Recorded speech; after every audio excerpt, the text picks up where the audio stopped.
Hello everyone, स्वागत है आप सभी का स्टेप टू सक्सेस चैनल में। डेली करंट अफेयर्स सीरीज में आज हम डिस्कस करने वाले हैं 2 दिन का करंट अफेयर्स एक साथ, 10 मार्च का और 11 मार्च का 2 दिन का करंट अफेयर्स हम लोग एक साथ डिस्कस करने वाले हैं आज की वीडियो में। तो चलते हैं आज के पहले क्वेश्चन पे। आज का हमारा पहला क्वेश्चन है, भारत सरकार ने, इंडियन गवर्नमेंट ने बड़ी बिल्लियों की, बिग कैट्स, ठीक है, बिग कैट्स की रक्षा के लिए अपने नेतृत्व में, भारत नेतृत्व करेगा इसका, एक मेगा वैश्विक गठबंधन शुरू करने का प्रस्ताव दिया है।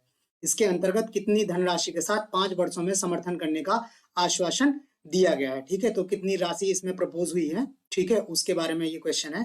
ऑप्शंस आपके पास हैं। ऑप्शन ए है यूएसडी, यूएस डॉलर्स जो है 150 मिलियन, 200 मिलियन, 100 मिलियन और 250 मिलियन। ठीक है, तो इसका जो सही जवाब है वो ऑप्शन सी है, 100 मिलियन। ये 100 मिलियन धनराशि के साथ इस प्रोग्राम को स्टार्ट करने का प्रपोजल भारत सरकार ने दिया हुआ है। ठीक है, ये इंटरनेशनल बिग कैट अलायंस की स्थापना का प्रस्ताव रखा है। इसका उद्देश्य जो है वो 7 प्रमुख बड़ी बिल्लियों की जो 7 प्रमुख प्रजाति हैं, जिसमें ये बाघ, शेर, तेंदुआ, हिम तेंदुआ, प्यूमा, जगुआर और चीता, इनके संरक्षण, ठीक है, की दिशा में काम करना है। ठीक है, इनके संरक्षण की दिशा में काम करने के लिए ये अलायंस बनाने के लिए इंडिया ने प्रपोजल रखा हुआ है।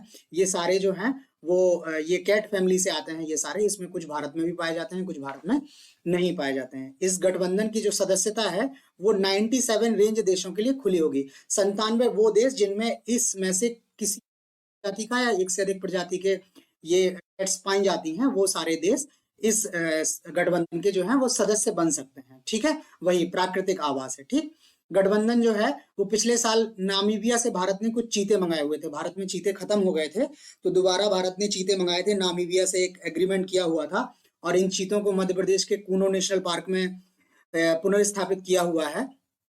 ठीक है, तो उससे ये प्रेरणा लेके भारत ने इस तरह के अलायंस बनाने की ये घोषणा की है। भारत ने इस तरह के प्रस्ताव को रखा हुआ है। ठीक, इसकी जो गतिविधियां होंगी, मेन एक्टिविटीज होंगी, उसमें समर्थन, साझेदारी, ज्ञान ई पोर्टल, क्षमता निर्माण, पर्यावरण पर्यटन, विशेषज्ञ समूहों के बीच साझेदारी और वित्त दोहन आदि शामिल होंगे। ये इसके बीच में जो सारी की सारी एक्टिविटीज होंगी वो ये होंगी। ठीक है, इसके अलावा ये इंडिया ने जो ये बोला हुआ है आई बिग कैट अलायंस, इसकी शासन संरचना के बारे में भी एक प्रपोजल दिया हुआ है कि इसकी शासन संरचना क्या होगी। तो शासन संरचना में पहले तो एक महासभा बनाई जाएगी। ठीक है, महासभा, जनरल असेंबली बनाई जाएगी, जिसमें सभी देश, जो 93 कंट्रीज हैं, जो रेंज देशों में शामिल हैं, वो सभी देश इसमें शामिल होंगे।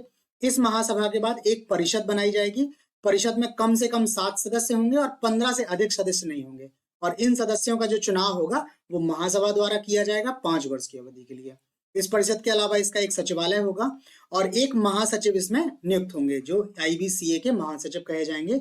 इनका जो नियुक्ति होगी वो परिषद की सिफारिशों पर, ये जो परिषद है इसकी सिफारिशों पर महासभा नियुक्त करेगी इनको और एक विशिष्ट अवधि के लिए नियुक्त करेगी। इनका संगठन जो है वो संगठन की का प्रपोजल है कि इस तरह से इसका संगठन होगा। बाकी जब ये संगठन प्रॉपर ग्राउंड फॉर्म में आ जाएगा, ठीक है, तो उसके बाद इसको दोबारा से डिस्कस कर लेंगे, बट अभी प्रपोजल यही है। इसके अलावा 7 बड़ी बिल्लियां हैं जो हैं, उनका नाम तो हमने आपको पहले ही बता दिया है, शेर, तेंदुआ, हिम तेंदुआ, उसके बाद से प्यूमा, जगुआर और चीता।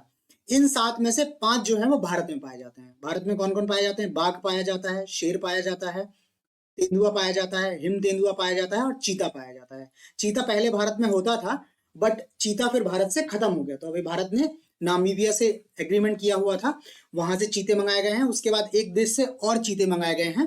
ठीक है, उन सब चीतों को कूनो नेशनल पार्क में रखा जा रहा है। स्पेशल प्लेन वगैरह अरेंज किए गए थे जिसके द्वारा इनको लाया गया था। ठीक, तो वो हम करंट अफेयर्स में ये जो नामीबिया से आए थे वो और जो एक अलग अफ्रीकी देश से आए हैं वो, उन सभी को हम लोग डिस्कस कर चुके हैं। वो आप वीडियो में देख लीजिएगा। मैं दूसरे देश का नाम आपको नहीं बता रहा हूँ, आप वीडियो में देख लीजिएगा। ठीक, इसके अलावा इनमें से हम कुछ की डिटेल्स शेयर कर लेते हैं। जैसे एशियाई शेर जो है, एशियाटिक लायन है, रॉयल बंगाल लायन बोलते हैं जिसको, ये गिर राष्ट्रीय उद्यान में पाया जाता है केवल। ठीक है, सॉरी, मैंने रॉयल बंगाल टाइगर बोल दिया इसको, नहीं, ये एशियाई शेर है। ठीक है, लायन है। ये गिर राष्ट्रीय उद्यान गुजरात में है, वहां पाया जाता है। और ये दुनिया में एशियाई शेरों की जीवित आबादी का अंतिम निवास स्थान है। गिर के अलावा इसका कोई एशियाई शेरों का कोई भी निवास स्थान अब नहीं बचा है। इसके बाद दूसरा हिम तेंदुए। हिम तेंदुए जो है वो नॉर्मली हिमालय रीजन में मिलते हैं। मध्य और दक्षिण एशिया की पर्वत श्रृंखलाओं के मूल निवासी हैं, जिसमें पश्चिमी हिमालय इनका एक बड़ा हिस्सा शामिल है जहां पे ये हिम तेंदुए पाए जाते हैं। उसके अलावा चीता को बताया सितंबर 2022 में भारत से फिर से लाया गया है।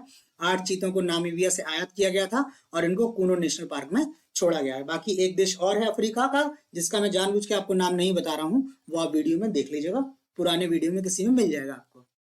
ठीक, तो ये हो गया चीतों ये 7 बड़ी प्रजातियों के बारे में बिल्लियों की, जिसके बारे में इंडिया एक अलायंस स्टार्ट करने वाला है। नेक्स्ट क्वेश्चन पे चलते हैं। नेक्स्ट क्वेश्चन हमारा है धन शोधन निवारण अधिनियम, money laundering, prevention of money laundering act. धन शोधन को इंग्लिश में मनी लॉन्ड्रिंग बोलते हैं। ये एक्ट 2002 एक्ट, इसका नाम पूरा है प्रिवेंशन ऑफ मनी लॉन्ड्रिंग 2022। इसने क्रिप्टो करेंसी और वर्चुअल असेट्स वो हैं जो किसी फिजिकल फॉर्म में नहीं है, ठीक है, ये फिजिकल फॉर्म में नहीं है, उन असेट्स को वर्चुअल असेट्स बोलते हैं। तो क्रिप्टो करेंसी और वर्चुअल एसेट्स में व्यापार करने पर भी ये लागू होगा। यह अधिनियम कब लागू हुआ था? मनी लॉन्ड्रिंग एक्ट में अब क्रिप्टो करेंसी और वर्चुअल एसेट्स को भी इन्होंने शामिल कर लिया है। पूछा है ये अधिनियम कब लागू हुआ था? ऑप्शंस आपके पास हैं 2003, 2004, 2005 और 2006।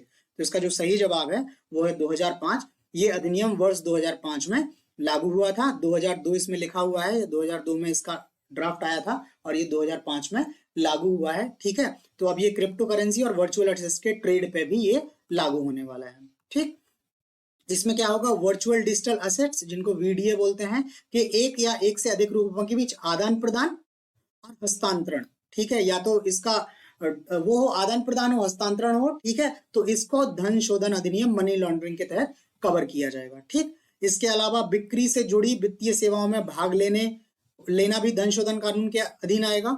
ठीक, उसके बाद जो वीडीए में लेन देन करने वाले क्रिप्टो एक्सचेंज हैं और जो बिचौलिए हैं, मीडिएटर्स हैं, उनको अपने ग्राहकों और प्लेटफॉर्म के उपयोगकर्ताओं के लिए केवाईसी किसको बोलते हैं, नो योर कस्टमर, ये इनको केवाईसी भी करवाना होगा। जो ये क्रिप्टो एक्सचेंज हैं और जो मीडिएटर्स हैं जो वीडीए में ट्रेड करते हैं, उनको अपने यूजर्स का केवाईसी करवाना होगा। ठीक है, तो ट्रांसपेरेंसी इनसे बढ़ जाएगी, बिकॉज ये क्रिप्टो जो करेंसी है उसको स्टेट की सिक्योरिटी को लेके एप्रीहेंशन से स्टेट को सिक्योरिटी को लेके, बिकॉज इससे बोला जाए फंडिंग हो रही है, तो इस वजह से जो क्रिप्टो में जो ट्रेड करेंगे, तो जो ट्रेड करवाने वाले प्लेटफॉर्म्स हैं और यूजर्स हैं, उनको अपने यूजर्स का जो है वो केवाईसी करवाना होगा। इसके अलावा जो एक्सचेंज होंगे, क्रिप्टो एक्सचेंज जो होंगे, उनको भारतीय वित्त खुफिया कुछ संदिग्ध गतिविधियों की सूचना देनी होगी। ये इन पे बाइंडिंग आ जाएगी एक्सचेंज पे, कि भारत की जो खुफिया इकाई है, वित्तीय घोटालों को देखती है, वित्तीय ट्रांजेक्शन्स को देखती है, फाइनेंशियल ट्रांजेक्शन्स को देखती है, उनको संदिग्ध गति देनी होगी। इसके अलावा और भी है कि वीडीए में काम करने वाली संस्थाओं को PMLA prevention of money laundering act के तहत रिपोर्टिंग संस्थाएं माना जाएगा। ये सारी संस्थाएं जो हो जाएंगी वो रिपोर्टिंग संस्थाएं मानी जाएंगी। ठीक है, इसमें बैंक, वित्तीय संस्थान, अचल संपत्ति और आभूषण क्षेत्र में लगी संस्थाओं के साथ साथ कसिनो भी अब रिपोर्टिंग संस्थाएं माने जाएंगे। ठीक है, इन रिपोर्टिंग संस्थानों को अपने सभी लेन देनों के रिकॉर्ड बनाए रखने की आवश्यकता होगी। ये नहीं बोल सकते हैं कि नहीं हमने इसको रिकॉर्ड नहीं रखा है। ठीक है, तो इनको अब अपने सारे ट्रेड्स की, सारे जो ट्रांजेक्शन्स हैं उनकी इनको रिकॉर्ड रखने होंगे। ठीक है, ताकि कभी अगर जरूरत पड़ती है तो ये रिकॉर्ड इनसे एक्सेस किए जा सके। और इसमें कम से कम 5 वर्षों के लिए 10 लाख से रुपए के अधिक सभी नगद लेन देनों का रिकॉर्ड शामिल होगा। 10 लाख से ऊपर के जो भी ट्रांजेक्शन्स होंगे और लास्ट 5 इयर्स के जो ट्रांजेक्शन्स होंगे, उन सबका इनको रिकॉर्ड रखना होगा। तो ये क्रिप्टो की मॉनिटरिंग के लिए एक अच्छा स्टेप है। ठीक है, बिकॉज क्रिप्टो को लेके काफी सारा एप्रीहेंशन है अभी, चूंकि इसका फ्लो बहुत ईजी है। ठीक है, तो सरकार नो डाउट इस पे नियंत्रण रखना चाहेगी। अच्छा, नेक्स्ट क्वेश्चन पे चलने के पहले मैं आपको बता दूं कि जो भी हम लोग क्वेश्चंस डिस्कस कर रहे हैं, जो भी इसमें कंटेंट है वीडियो में, वो सारा फ्री पीडीएफ के फॉर्म में अवेलेबल है। वो आप टेलीग्राम से, ये टेलीग्राम का हमने यूजर नेम दे रखा है, बाकी वीडियो डिस्क्रिप्शन में टेलीग्राम का लिंक दिया हुआ है, वहां से आप लिंक पे क्लिक करके भी या इस यूजर नेम के थ्रू आप लोग टेलीग्राम ग्रुप ज्वाइन कर सकते हैं। ठीक है, वहां से आपको ये फ्री पीडीएफ मिल जाएगी। इसके अलावा आज से पहले जो हम लोगों ने वीडियो में जो भी क्वेश्चंस डिस्कस किए हैं, जो भी कंटेंट था, वो सारा भी वहां से फ्री पीडीएफ के फॉर्म में अवेलेबल है। आप उस सभी को वहां से आप प्राप्त कर सकते हैं। वो सारा कुछ फ्री है, उसका कोई कॉस्ट नहीं है। अच्छा, एक चीज और मैं आपसे रिक्वेस्ट कर दूं कि हम लोग काफी दिन से ये वीडियोस बना रहे हैं, ऑलमोस्ट 1 महीना हमें हो गया है। टाइम टू टाइम हम लोग प्रोवाइड कर रहे हैं, डेली बेसिस पे कर रहे हैं यूजुअली तो, बट कभी अगर क्वेश्चन नहीं होते हैं तो हम 1 से ज्यादा 2 दिन का करंट एक साथ डिस्कस कर लेते हैं। तो आप जो लोग देख रहे हैं, आपको अगर ये कंटेंट ठीक लग रहा हो, आपको लग रहा हो कि ये टू द पॉइंट है, इंफॉर्मेटिव है और आप लोगों के लिए यूजफुल है, तो आपके और भी जो साथ वाले हैं, जो आपके साथ प्रिपरेशन कर रहे हैं या जो इन सब चीज़ों में इंटरेस्टेड हैं, आप उनके साथ प्लीज़ वीडियो को शेयर कीजिए। ठीक है, चलते हैं नेक्स्ट क्वेश्चन पे। नेक्स्ट क्वेश्चन हमारा है आज का, भारतीय वायुसेना, ठीक है, इसने अग्रिम लड़ाकू इकाई, ठीक है, फ्रंट लाइन जो लड़ाकू इकाई होगी उसकी कमान संभालने वाली पहली महिला अधिकारी बनी है। ठीक है, भारतीय वायुसेना की अग्रिम लड़ाकू इकाई, ठीक है, फ्रंट लाइन फाइटिंग यूनिट जो होगी उसकी कमान संभालने वाली पहली महिला अधिकारी बनी है। ऑप्शन है आपके पास सालेजा धामी, अवनी चतुर्वेदी, भावना कांत और शिवांगी सिंह। ठीक है, तो इसका जो सही जवाब है वो सालेजा धामी है। ठीक, सालेजा धामी को ये अग्रिम लड़ाकू इकाई की कमान संभालने वाली पहली महिला अधिकारी बन गई हैं वायुसेना की। ठीक है, ये सालेजा धामी जी जो हैं, इनको 7 मार्च को ग्रुप कैप्टन सालेजा धामी हैं, इनको पश्चिमी क्षेत्र वेस्टर्न रीजन में मिसाइल स्क्वाड्रन की कमान संभालने को दी गई। मिसाइल स्क्वाड्रन की वेस्टर्न रीजन की ये कमान संभालेंगी। ये 2003 में हेलीकॉप्टर पायलट के रूप में नियुक्त हुई थी। इनके पास 2800 से ज्यादा घंटे का फ्लाइंग एक्सपीरियंस है। ठीक, उसके अलावा ये खोज बचाव और बाढ़ राहत कार्यों में भी शामिल रही हैं।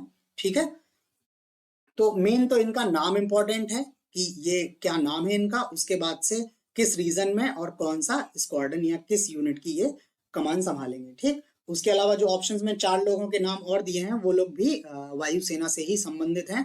वायुसेना के रिनोन्ड नेम्स हैं, उनको भी आप एक बार देख लीजिएगा। ठीक, मैंने इसमें उसको डिस्कस नहीं किया है। नेक्स्ट क्वेश्चन पे चलते हैं। नेक्स्ट क्वेश्चन एक अभी नई रिपोर्ट आई है। नई रिपोर्ट के अनुसार यूक्रेन में चल रही लड़ाई के कारण, यूक्रेन में काफी दिन से लड़ाई चल रही है, काफी कुछ नुकसान हुआ है उससे, उसी के बेसिस पे एक रिपोर्ट आई है जिस बढ़ती खाद्य कीमतों से प्रभावित 12 देशों में पिछले 2 वर्षों में गर्भवती महिलाओं और स्तनपान कराने वाली माताओं में तीव्र कुपोषण में कितने प्रतिशत की वृद्धि हो गई है। क्योंकि ये वॉर की वजह से जो फूड है उनकी कॉस्ट जो है वो लगातार बढ़ती जा रही है, तो इसका इम्पैक्ट जो है वो प्रेग्नेंट वुमेन्स जो हैं या लैक्टेटिंग मदर्स जो हैं उन पे उनमें कुपोषण की समस्या ये बढ़ा रहा है। तो इसमें क्वेश्चन है कि कितने परसेंट ये समस्या बढ़ गई है। ऑप्शन है आपके पास, ऑप्शन ए 25%, ऑप्शन बी 30, सी 28 और डी 20%। तो इसका जो सही जवाब है 25% है। लगभग 1/4 ये समस्या, 25% समस्या, ये 25% की इसमें वृद्धि हुई है। अच्छा, ये जो रिपोर्ट है ये यूनिसेफ की रिपोर्ट है। ठीक है, यूनिसेफ की रिपोर्ट है, इसमें 10 अफ्रीकी देश शामिल हैं और 2 मध्य पूर्वी एशियाई देश शामिल हैं। ठीक है, इनमें जो सर्वेक्षण किए गए हैं उसके बेसिस पे ये रिपोर्ट बनवाई है। ये जो देश हैं खाद्य संकट में सबसे ज्यादा प्रभावित है, यहाँ पे बहुत ज्यादा प्रॉब्लम है फूड सप्लाई को लेके। ठीक, इसमें इसकी वजह से क्या हो रहा है, अब इनमें कुपोषण बढ़ रहा है, तो बोल रहे हैं कि जो प्रेग्नेंट वुमेन्स हैं या लैक्टेटिंग मदर्स हैं उनमें खराब पोषण से कमजोर प्रतिरक्षा, ठीक है, इम्यूनिटी वीक होने का चांस है, और उसके बाद गर्भावस्था एवं जन्म के दौरान जटिलताएं हो सकती हैं। प्रेगनेंसी और ड्यूरिंग बर्थ इनमें कॉम्प्लिकेशंस आ सकती हैं। बाकी इनका इम्यून सिस्टम जो है वो नेगेटिवली इम्पैक्ट हो सकता है। ठीक है, इस रिपोर्ट के अनुसार बुर्किना फासो, ये अफ्रीका है, चाड, इथोपिया, केन्या, माली, नाइजीरिया, उसके बाद से सोमालिया, ये यहाँ पे नाइजीरिया सॉरी 2 बार लिख गया है। ठीक है, नाइजीरिया, सोमालिया, दक्षिणी सूडान। ठीक, ये सारे तो जो हो गए हैं ये अफ्रीकी देश हो गए हैं। यमन और अफगानिस्तान ये मध्य पूर्व एशियाई देश हो गए हैं। इनकी लड़कियां और महिलाएं जो हैं वो प्रभावित हुई हैं सबसे ज्यादा, जिनकी आबादी जो है पहले 2020 में 5.5 मिलियन थी, 2022 में बढ़कर 6.9 मिलियन हो गई है। तो ये आंकड़ा बहुत तेजी से बढ़ गया है, ये चिंता का विषय भी है एक। ठीक है, रिपोर्ट में कहा गया है कि दक्षिणी एशिया और उप सहारा अफ्रीकी किशोर लड़कियां और महिलाओं के बीच पोषण संकट का केंद्र बने हुए हैं। दुनिया भर में 3 में से 2 किशोरियां कम वजन वाली महिलाएं हैं, और 5 में से 3 किशोरियां जो हैं वो एनीमिया से पीड़ित हैं। एनीमिया रक्त से संबंधित एक बीमारी है, कई बार ये क्वेश्चन भी पूछ लिया जाता है एनीमिया के बारे में, तो ये रिपोर्ट इसमें आई हुई है। ठीक है, इस रिपोर्ट के बारे में हो गया है। नेक्स्ट क्वेश्चन पे चलते हैं। नेक्स्ट क्वेश्चन है, भारतीय नौसेना ने अब तक का सबसे बड़ा युद्ध अभ्यास ट्रोपेक्स। अच्छा, एक कोइंसिडेंस ये है कि हमारे अभी जितने लास्ट के 5-6 दिनों के वीडियोस हैं उनमें लगभग सब में एक ना एक युद्ध अभ्यास लगातार आ ही जा रहा है। ठीक है, बहुत सारे युद्ध अभ्यास हो रहे हैं। तो जब ये 3 या 4 महीने का डेटा हो जाएगा, 6 महीने का डेटा हो जाएगा, तो एक अलग से हम आपको पीडीएफ फॉर्म में बना के दे देंगे, जिसमें सारे युद्ध अभ्यास, कौन से देश शामिल होते हैं, कहाँ पे ये हुआ था, पहली बार आयोजन कब हुआ था, ठीक है, और इसमें कौन सी सेना भाग लेती है, इस सब के डिटेल के रिगार्डिंग एक आपको वीडियो भी बना देंगे हम, और एक आपको पीडीएफ भी प्रोवाइड कर देंगे, तो एग्जाम टाइम पे आपको रिवाइज करने में इजी हो जाएगा। ठीक, तो अभी नॉर्थ भारतीय नौसेना ने एक बड़ा युद्ध अभ्यास ट्रोपेक्स किया हुआ है, ये कहाँ संपन्न हुआ, ये क्वेश्चन है। ऑप्शन है हिंद महासागर, ऑप्शन बी बंगाल की खाड़ी, ऑप्शन सी अरब सागर, और ऑप्शन डी गल्फ रीजन। तो इसका जो सही जवाब है वो है अरब सागर। ये जो अभ्यास हुआ है वो अरब सागर में हुआ है। ये भारतीय नौसेना का अभ्यास है और ये अब तक का सबसे बड़ा अभ्यास है। ये द्विवार्षिक अभ्यास है, ठीक है, हर 2 साल में एक बार ये ट्रोपेक्स होता है। ये भारतीय नौसेना का है, इसमें कोई दूसरा देश शामिल नहीं होता है, ठीक है, इसमें भारतीय नौसेना का ही ये अभ्यास है। इसका ट्रोपेक्स का जो फुल फॉर्म है वो है theatre level operational readiness exercise. ठीक, ये 4 माह तक चला है। इसमें करीब 70 पोत, 6 पनडुब्बियां और 75 से अधिक लड़ाकू विमान उन्होंने भागीदारी की थी। ठीक, करीब 210 लाख वर्ग समुद्री मील क्षेत्र को कवर किया गया है। ये जो नवंबर में स्टार्ट हुआ था, इस अभ्यास में भारतीय थल सेना, वायुसेना और तट रक्षक बलों की भी संयुक्त रूप से भागीदारी की है। इन सब लोगों ने पार्टिसिपेट किया है, बट ये जो एक्सरसाइज है वो भारतीय नौसेना का है, द्विवार्षिक अभ्यास है। ठीक है, अच्छा, इसके पहले वाले वीडियो में हम लोग कटलेस डिस्कस किया था, उसमें बताना भूल गया मैं। जो कटलेस होती है वो तलवार होती है, जो भारतीय नौसैनिक या विभिन्न देशों की नौसेनाओं के जो अधिकारी होते हैं, जो नौसेनाओं के जो मेंबर्स होते हैं, वो उस तलवार को रखते हैं। विशेष प्रकार की तलवार होती है, उसको कटलेस बोलते हैं। तो उसी के नाम पे वो नौसेनाओं का अभ्यास एक किया गया था, कटलेस, जिसको हम लास्ट वीडियो में डिस्कस कर चुके हैं। तो ये सारा हो गया हमारा ट्रोपेक्स के बारे में।